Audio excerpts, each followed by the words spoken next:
Good dad day, everyone. I hope last week went well. I hope everyone is having or had a great week or weekend.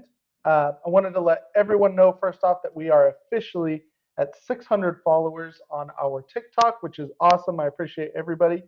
Um, and I know it may not seem like a big deal, or maybe not a big deal to some of you who have like 5,000, but at 600 and we just got started maybe a couple of months ago, this is really big, and I appreciate everybody for following.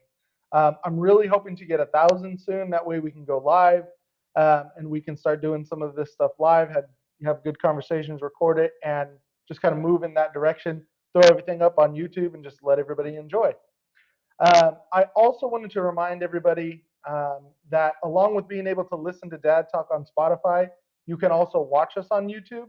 So everything that you cannot see on Spotify, obviously, you can see on YouTube. We're also on Apple Podcasts, Google Podcasts, anywhere that you can listen to a podcast, you can listen to Dad Talk. So make sure you look for us, follow, subscribe, whatever you need to do, because we're coming out with more stuff every week. Today, we are blessed to have my gorgeous wife, Hayel, here to talk about some stuff. But also, along with our guests, there's some extra content on YouTube that you may not obviously get on Spotify. So look us up on YouTube. If you're having a hard time, leave a comment on the episode, and I will send you the link to the YouTube. I'll post it everywhere I can. Please, please, please subscribe and follow, and we'll build this community of dads and talk about mental health and talk about dad stuff and good things, bad things, and fun things and serious things. Just really expand the whole dad universe, which is really what we're looking for. So now that we got all that out of the way, on to today's discussion. So today's discussion is something that I think we have all experienced in one way or another. I do think it's still important to talk about, and that is dating in your 30s or dating as a single parent in your 30s. Thankfully, I have somebody that is going to give us a woman's perspective on the issue, my wife, Hayel, like I mentioned earlier. I've talked about her on the podcast before. She hasn't made an entrance until now. She'll probably be on a lot more of these now that she's kind of in the light. Um, but I also, wanted to thank you for coming on and, you know, have this discussion with me. We had a similar discussion during the weekend. Got a little heated, but hopefully we got all that out of the way so we can really focus on what's important here. Um, with that, let's get right into it. So now I remember when I first started dating again, I thought that things were going to be relatively easy. Like I was just kind of jump right into it, and things weren't going to change from when before I was married and back in my 20s. You think like everything's just going to stay the same, and it wasn't. And I really started to notice that I was way more selective and paid more attention to whether or not I thought that at the time I had just, I wouldn't say just had my daughter. You obviously, we've been together for a long time and my daughter. I'm not going to mention any names just until we're good to go with that. But I wanted to make sure that my daughter got along with the person that I was dating. So I also really considered whether or not I wanted to look for somebody who also had kids, right? And in the idea that uh, it would have been better for somebody who already had kids, or for me, for somebody who already had kids, because I knew that at least they liked kids and knew how to take care of children from baby to whatever age they were, which is important, right? And I'm sure you would agree that that's important. Um, but I also, for me, and this is a good thing, I didn't date long before you and I started dating, and then just kind of light speed ahead into moving in together and then moving to Texas and all of that stuff, which will probably be an episode somewhere else down the road. Just the speed at which this relationship moved was insane, which I'm sure you agree. We've had discussions about this. Um, so yeah, I mean, it just it was just something that I was very focused on. I was more focused on my daughter than I was what I was looking for in a partner. Yeah. Um, my fear also was that I was going to get into a relationship with somebody that was going to treat my kid the way that my first stepmom treated me and my sister. And we've also discussed that she was an absolute nightmare. And I've talked to my dad about it. I mean, my sister and my mom don't really talk much about it, but it was just a terrible time. Excuse me, and I didn't want to put my daughter through that. Mm-hmm. Just as I'm sure, which we're going to get to, you didn't want to put your kids through a situation where they were going to end up with somebody, or you were going to end up with somebody that just treated them horribly, Right. right? So it was I was very selective. I was very careful with who I went with. Now, luckily, like I said before, I wasn't dating for long before I found you, or you found me rather, which we'll talk about at another time. You had 3 kids of your own already, Mm-hmm. right? Right, like I don't know. And the cool thing was that we had known each other, or I knew you in high school. Yes. You claim to have known me, but I highly doubt that. After we talked for a while, I introduced you to Raylan. Yes. Sorry, I actually mentioned her name. So there it is, Raylan. Um, so I introduced you to her. Mm-hmm. We went to the zoo. You guys met, and instantly she was just like all about you. Yeah. Like We developed a bond really really quickly. right, she followed you around. You guys like that. I mean, it was just, and I couldn't have asked for anything better. Like it just was smooth. So there was no concern of mine. I was just like, there, that's it. Yeah. Like I don't have to worry about anything else. That's it. I'm good to go. And things just accelerated at light speed from there. So now there there was a whole lot more, of course, that happened between, of course, then and now, Yeah. and the process of dating for me, even before I met you, was a freaking nightmare. I can imagine. Um, but really, what I want to hear is what it was like for you. So I had just had a couple of questions, and I guess first off, just go ahead and tell me a little bit about like what it was like for you dating or getting back into the dating scene after your marriage, and kind of shorten it into something like this is kind of how it went, and then we got together. Yeah. Well, so my background is that I got married really young. I was 22 years old, got pregnant really young at 20. So I was pregnant and then got married. So there was this sort of pressure to get married quickly, and it was sort of to solidify the family. So that was a part of that. And then being married for about 10 years and that falling apart, which is already sort of demeaning to a person's like identity and to their soul and all of that. And then having to get back into dating to me seemed, and this is for women, like that this is absolutely essential to have a partner. Mhm. So dating becomes a pressure, and it also becomes sort of like a chore. Wh- And you sort of feel like you need to have a job to make money. You need a relationship in order to survive.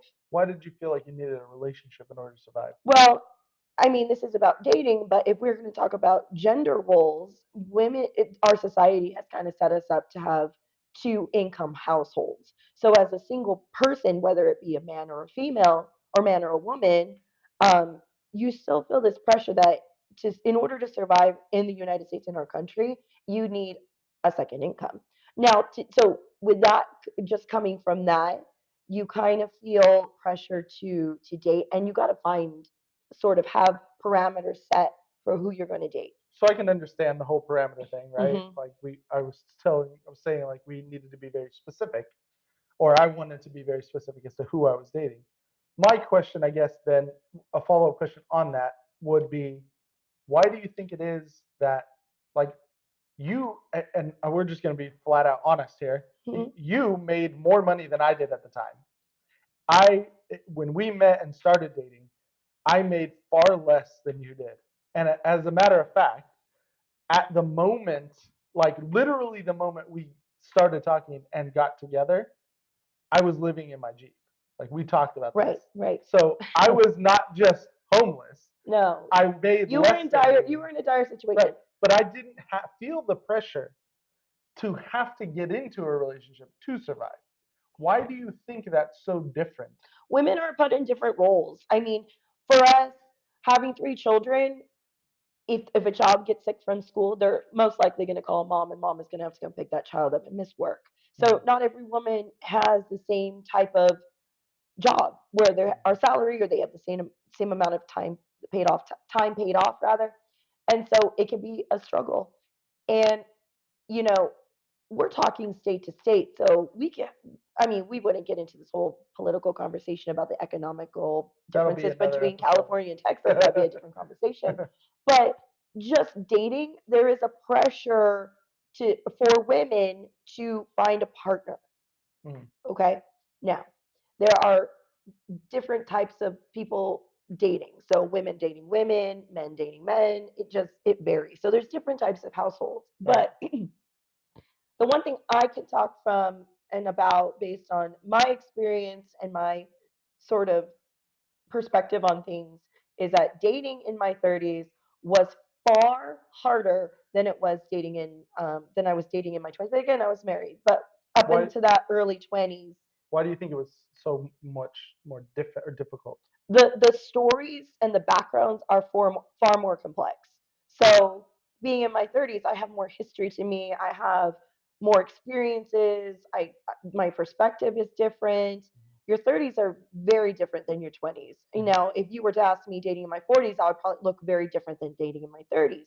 However, when it comes to again that parameters with who you're going to pick as your who you want to seek as a partner, Right. um, their stories are also because let me back up. Dating for me was I wanted to date someone my age Mhm. because my goal in life was to find a partner, Another, another partner. well, not just I mean, I wouldn't just say a partner, right? Like your goal was to find another like not a family, but like another husband, Yeah. right? To have a family with. Yes, because I had already okay. So having the three children, I had a lot of responsibilities. Plus, I was finishing my undergrad and starting grad school. Mhm. So I had a lot of responsibilities and I had a lot of things going on at the time. So having fun was a short time after my divorce with my first husband. But then, like once it came to finding a partner, like I needed to figure out who I was going to date and figure out what I wanted. Mhm. But having been in that relationship, I knew what I wanted and what I did not want. And so Mhm. and that's the same for a lot of people. They come from toxic relationships and they're like, I don't want that. But then they have to recognize That they bring it with them into the new sometimes they relationship. do. They Yeah. they kind of seek out those same kind of qualities, and it's a preconditioning in our society, which is a separate conversation, of course. Again, but if I were to like narrow down to like the top, like some of the dates I went on, it was like what they expected of me was, what's your story? Why did your relationship end? And so Mhm. there was this expectation of me to like say all the good parts of myself, not give out the dirty details, which is what I think they wanted to make sure like, oh, red flag, red flag, red flag, Well, check it off, swipe left or so whatever it is. so that doesn't just pertain to women. That's men's side too. I can And totally see and that. we've had the discussion, and this was something that we talked about this weekend. Was there were things that I didn't tell you initially Hmm. about my situation when we met, right? My about the current situation that I, not just myself but my family was in and my ex-wife was in Hmm. following our separation and divorce. Yeah. So there's this sense of like self-preservation Yes. and then relationship preservation because you've now found somebody where you're like, oh, okay, this is somebody that I can see staying with, working things through with, developing something really good with. If I tell them this next part, Yeah. what are the chances that they're just going to be gone? And we've also touched on the whole point of there are things that had I told you, we probably would not be where we are now. I understand that, and I get that, and there's a sort of forgiveness and patience that comes along with that. So that and that just it's a chemistry. It's So a spark. right. So with that too, I think the idea, especially when getting into something new, is that when you find out that a guy is divorced, one of the first things on your mind is, why is he divorced? Did he cheat? Right. So Well, more. technically, if I could stop you there, first of all, I feel like when I was dating and women I've talked with and conversed with, it's like if he has never been married is sort of the red flag now. So I'm just speaking from experience. One of the first questions I was asked when I did date somebody was, Mm, "Why did your last relationship end? Did you cheat?"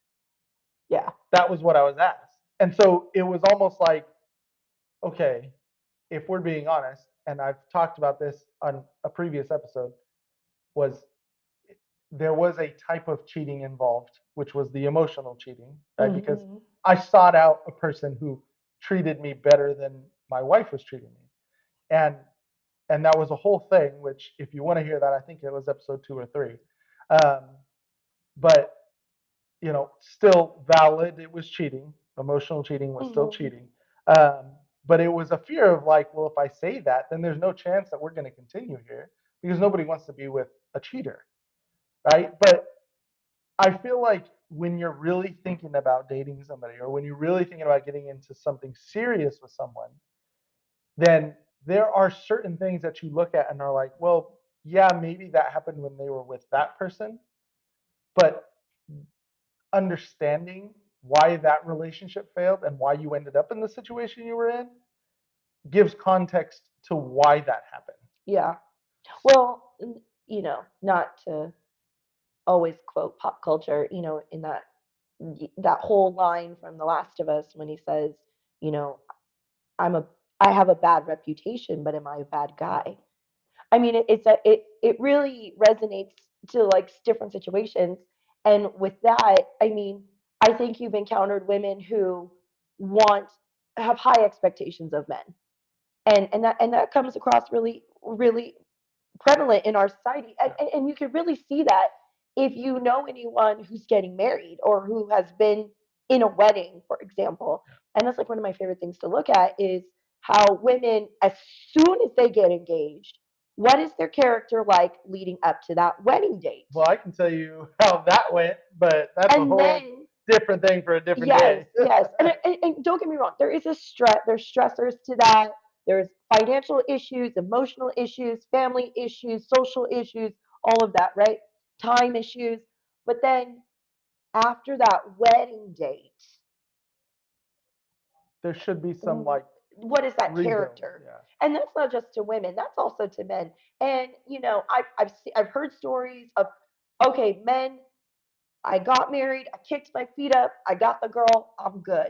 I've heard women, I've got the man, he now needs to do everything and be the best husband to me. I've heard both. And Yeah. there's work to that. Right. There's work There's that no goes into that. there's no cohesion. It's like I did what I needed to do to get where I'm at. You did what you needed to do to get where you're at. Now we're on autopilot. Hmm. While there is a sense of like a marriage, if it's meant to be, should not be extremely difficult all the time. Hmm.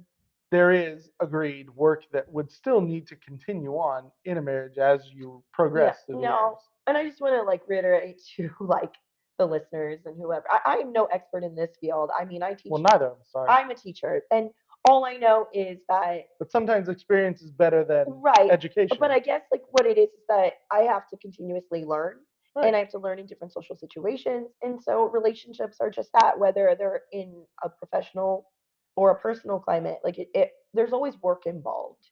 Life So, is just work, yeah. the capitalist of relationships. So we went down kind of a far off tangent, but I wanted to continue on Yes. to kind of the next Sorry. important thing. No, it's fine. So, was there a worry about introducing your kids to men that you were dating? And aside from that, when did you know it was the right time and the right person to introduce your children to? Well, okay. So I don't think I've like full disclosure. After my first marriage ended, I just kind of like did my thing, kind of Mhm. like did this self journey of self discovery, whatever. And I separate, so when my kids would leave and go with their dad, I would separate myself into high L mode. So single mode, party mode, work mode. I had like that role going on. But then the moment I had my children, that was mom role, all of those things. And so I didn't really let those cross. People knew I had children, but I kept them so private. I mean, I would talk about them, but it wasn't so much like meeting them. I didn't see it to be necessary. And the reason why is because I made certain dating like just for fun to see what I wanted to kind of just Right. figure out, like get to know people. I didn't want to put that pressure on people, and because I didn't want that pressure to be put on me. Yeah. Like, hey, let's just have a conversation. What are your philosophies and ideologies in life? Here are mine. Hey, So do we mesh? Maybe we can figure it out. But so I don't need to bring in this whole equation of a family on the first date or first even 10 dates for that right. matter. So do you think that because you had already been through a marriage, Uh huh. that when you were dating the next time around, it wasn't necessarily, like when you're younger or in your 20s or mid 20s and you're dating, you're looking for that person that you want to marry and spend your life with. Yeah. When you're dating after a marriage, you're looking at what what am I willing to deal with or compromise on? What am I not willing to compromise on? What do I want and what don't I want? And like what are the deal breakers? And Hmm. then potentially, if it got to that point, would this be a good person to get married to? Right? The difference in all of that. It's a very long-winded question. I know I know what I'm saying. It's just more like there's a drastic difference between dating in your 20s and dating in your 30s, and especially after you've been married and have kids, because Mhm. you're not necessarily looking. When we first got together, we didn't want to get remarried, and we didn't want to have more kids, Yeah. right? Here we are 5 years later, right? With a new child, like with a practically brand new baby, right? She's only a year and a half, Yeah.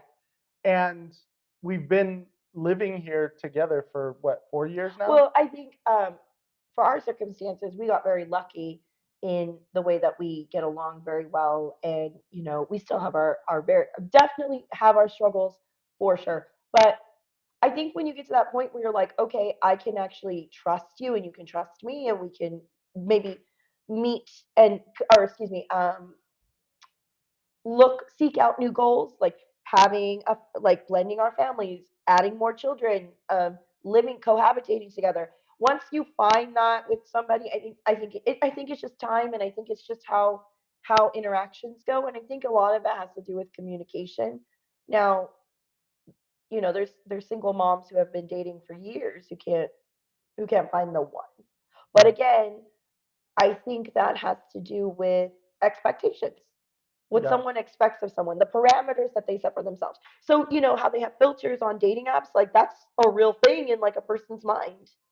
right. So was that something that you looked at? You were like, because these are certain things that I dislike. I'm definitely not going to bring my kids around this. So you might date them, or you Yes. might go on a couple of dates Yes. with them, but because you knew like there's no potential for this to go any further than probably just dating, I'm not going to bring my kids around Yes, and this. I'll give you an example of that. So I dated this one guy for like a couple weeks. Very cool guy.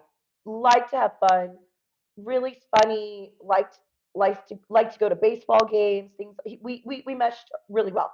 Mhm. However, when I saw him parent his children, because that's another thing you're going to find that I found was that many people I was dating, again, I said that their backgrounds were complicated and complex. Mhm. They had multiple marriages, they had multiple children. Some of them had multiple children with multiple different women. So again, complex. Some had like criminal records. Some had bad financial situations.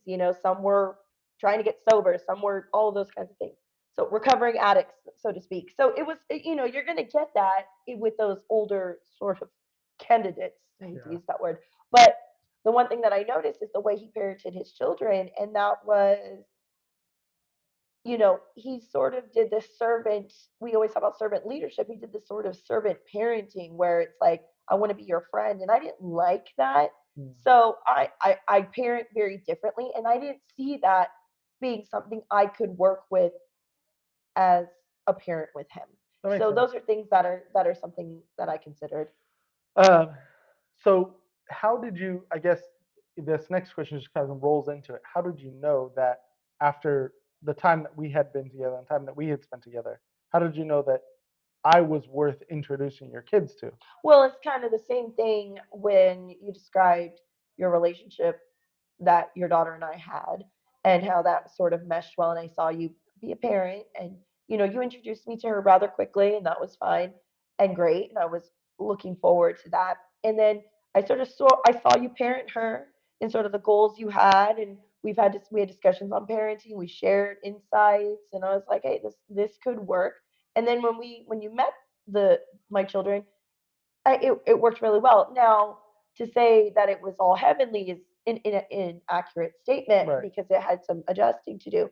But again, we considered the children's needs before our own, right. and that's sort of why that worked well. That makes sense. And you came from divorced parents. Yes, My yes. parents are still together, been married like 37 years this year. And so, but they had a lot of ups and downs. But it was weird because your parents got divorced, but still kind of put you all first. Your mom put you first in a lot of Our situations. mom did at the time, and Yeah. I'm not saying anything bad about my father because he went through his own struggles, but there was a solid brick of time where we didn't go with him. We were with our uncle or we were with our grandmother, Yeah. and so he put himself first, Hmm. which for what he was doing and taking care of, like maybe that was just the route he had to go. And I don't hold any animosity towards him for that. It was just different. But then your mom did put y'all first and overcompensated for Oh yeah, that. my mom put us first and So ran herself absolutely ragged of course, a well, 100% of the and that time. and that's what happens with parents sometimes, and Right, then they overcome, and that is just they're doing the best they can with what they have in the right. moment that they're It in. totally makes sense. Um, Kind of got off track for a second, but um, my parents were married for 37, have been married for 37 years, had a very hostile, volatile relationship, and then finally kind of settled with one another and have gotten a better after years of working through it. And but they put us first, so they stayed together and put us first. Your mom and dad, divorced, and then like your mom put you first. So you and I come from that same perspective, like put the children first. Yeah. Um, and I think a lot of parents do that, especially in those situations. And those are those healthy co-parenting relationships. Those relationships that you have a lot of bitterness, I see, it really takes away from the children. And as a teacher, I see it with my students every day. Yeah. Um, so I guess really my last solid question for the whole thing is, what do you think,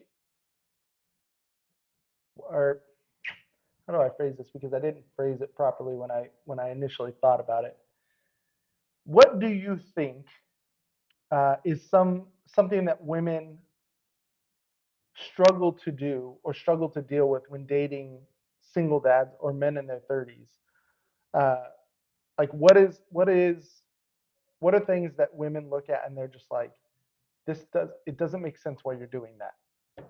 Okay, so I'm only going to speak from experience. And I've had conversations before, and really, it's just the drama of what's my role in this relationship, especially if you're dating someone who may have a healthy relationship with their ex or may not have a healthy relationship with their ex. It's like, what's my role? And Mhm. that was the big sort of issue that we had was if we were to think about it for a second, is what was my role with your daughter with you and your ex? Mhm. Because again, your relationship did not end very well. There was a lot of hostility. There was a lot of bitterness. Was there is. Yes, I mean it's gotten better over time. But that was hard to deal with in terms of where my role was going to be. And I think women struggle with that now. Like, what am I supposed to do? How am I supposed to act? Yeah. And am I supposed to go to the graduation? Am I supposed to bring a gift? What am I supposed to do? What am I supposed to advise on? What am I not supposed to advise on? And then it's like, you see, as a parent, you see two other parents parenting their kid. You're like, I would not do it that way. But you have to hold yourself back and say, okay, they're giving the kid, like letting the kid throw a tantrum in the store. okay, I don't, for me, I'm like, we're not throwing a tantrum in the store, but that's my style. Again, the roles can be kind of confusing for some women, especially when it comes to the ex. Right. Now, there are situations that are different. You have different dynamics in a family. And then it's also like, how is this person going to be received by my children? And what kind of discipline is this person going to put on my children? Things like that. Also, just sort of having time Mhm. to ensure that you can have your special time and your date nights and all of that, and the communication and work is already enough as it is. So I feel like all of those things combined are just a lot of stress on women. Yeah, I can understand that. Makes sense. Hmm. Um, so, I mean, that's all fairly informative, and I think it gives a little more insight into not just the female perspective of like what dating is, but also understanding that you know we may not all we may not be really all that different as far as what we want and are looking for in dating at this point. But I think because there's a disconnect and women feel this pressure to maybe behave a certain way or look for certain things, right? When they're trying to pick up after a marriage, that maybe guys don't. I think they feel more pressure than men do when they're dating. Regardless of that, I can tell you that when I when I was still single after being married and I had my daughter, it was to me it was just like I definitely don't want to get into another situation where I am as miserable as I was Hmm. because my mental health was just tanking like drastically every single day being in that marriage. And so the whole reason I even left, aside from the drama, the whole reason I took that out when it was given to me was because I knew that if I didn't, I, as a person, wasn't going to be any good for my daughter continuing on that route. She wasn't gonna get the version of her dad that she has now. She Hmm. was gonna get some broke down version that was not gonna be as attentive to her and the things that she needed.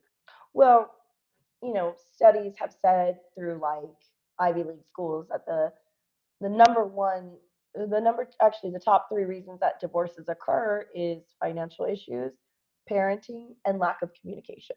Right. And So that if it you was had all those it was top all three three, things. I feel like, I mean, the only way to intervene with that is to get therapy or help. And as much as I love you and I love our relationship, I'm definitely pro marriage.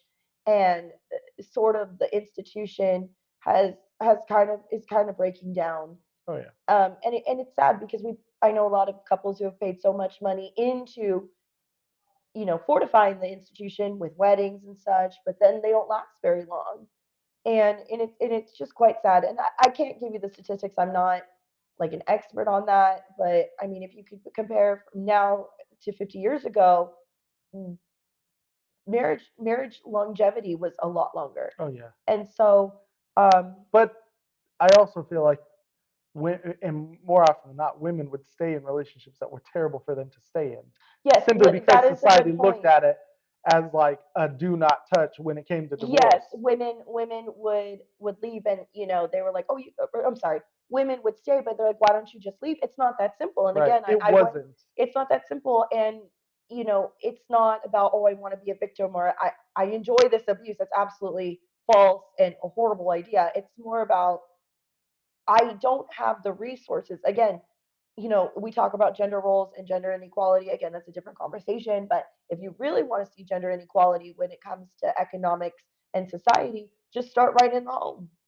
and Mhm. look at it from 50 years ago. Now things have changed, and we hope that we continue to progress. Well, now But things have changed, and the dads get the shit end of the stick. So well, again, that you've seen it the happen. court systems are biased towards women, and that is because women will pick up the children when they're sick from school, and Well, men don't typically do that. But again, that is changing. I see a lot more stay-at-home dads. I know a few stay-at-home dads, and they seem to be thriving really well. And the women work, and then that's a whole nother ball game right there, because The women then feel this guilt because it's innate to be at home. So what you're saying is that you can never truly make a woman happy. That's not it. I'm just kidding.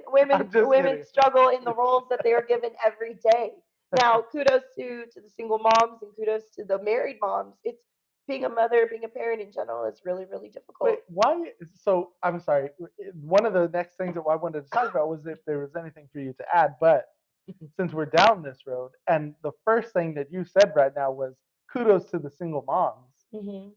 Why is there not kudos to the single moms and kudos to the single dads? No, kudos to the single. No, no gender inequality Wait, wait, there. but wait. It was not the first thing that you said. You're only saying it now because I'm bringing it to your attention. Well, no, you're right, and you're right. So I say kudos to single mom. I've been there. Kudos to the married moms. I've been there. I don't know what it's like to be a single dad. You know, my pronouns are she, her. I don't know what it's like to be a single dad. So that's all I'm saying. I'm speaking from experience, and that's it. That's it. Not to get too political. It's not that kind of conversation. But I do acknowledge the dads who have stepped up, especially when and there's been plenty of moms who have left the home and let children down, and those dads have stepped up and pulled through. Well, something that we'll have to have a conversation about another time is the moms that force the dads out of a relationship with the kids. And That's then a separate and conversation. then we'll sit there and complain about being a single mom and having to do it all Well, themselves that's a whole conversation about when they victimhood have put and themselves in that weaponizing situation. children. But again, I'm only here for dating. I didn't sign up for the other stuff. But yeah. Well, thank you very much for having that very nice conversation with me. Mm-hmm. That I think we worked all the kinks out over the weekend. Mm-hmm. So, ladies and gentlemen, I really appreciate everybody for listening to this today. I also wanted to say thank you one more time to my lovely wife for joining us on here, and I hope that everything that we've talked about here today um, gives you some insight into maybe why guys might act the way they do, or why dating might be a little more difficult in your 30s, and especially dating as a single parent, regardless of if you're a mom or not. Um, One thing that I really wanted to say, and I've touched on this before, is while men are not complicated, we don't really think a whole lot about feelings and emotion. And for the most part, we can be very self-serving, which we've touched on and talked about, which isn't a good thing, obviously, in relationships. So keep in mind, guys, that we need to give more conscious thought to the things that we do, and if we're only in it for one thing. And when I say in it, I'm saying if we're only dating and in a relationship for one thing, and I'm sure you know what that one thing is, we need to make it clear. We need to give the person that we're talking to or dating, particularly the woman, a chance to say, yes, I'm here for that. Uh, and I'm in it and let's go for it. Or no, I need something more out of this relationship. We're all entitled to whatever it is that we're looking for. And we're all entitled to make our own decisions on whether or not we want to pursue that and continue on down that path. Yeah. There should be no forceful, and I don't mean forceful in a physical way. What I'm saying is there should be no like, well, you just led me on, or you just did this, or you just did that. If we're clear from the beginning about what we want and what we're looking for, I feel like that instant push of honesty, can move us in a direction that's more conducive to a proper relationship, if that's what we're looking for. Yeah, I feel like honesty and communication is key. So I Right. think we're on the same page there. So I obviously cannot change the way all men think, but I can give a little bit of insight into their behavior and our thought process, which is pretty straightforward.